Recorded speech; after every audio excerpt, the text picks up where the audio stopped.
Сега ще ви представим и димерът за DIN-шина DIN 15, който е предназначен за 300 ватови мощности на LED осветление и не само за LED осветление, тъй като димерът разполага с няколко вида настройка.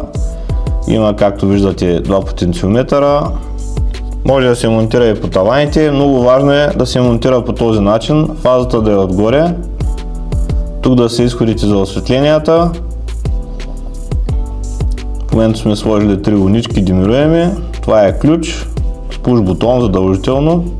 И тук е управлението на Т, като отново повтаряме, задължително трябва да е фазата отгоре, а нулата да е отдолу. В противен случай, ако фазата е отдолу, няма да работи както трябва.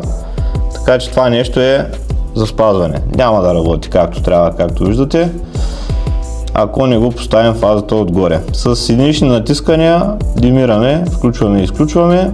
С задържане димираме в посока усилване на осветлението и в посока намаляване на осветлението.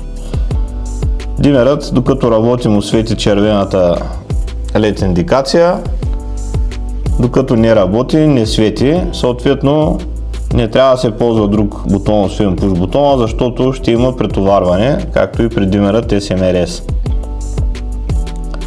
Тези потенциометри може да се нагласим минимален brightness, т.е. минималното количество осветление преди да започне да примигва, изключително важно за примигващи осветления, а с горният потенциометър регулираме видовете осветления.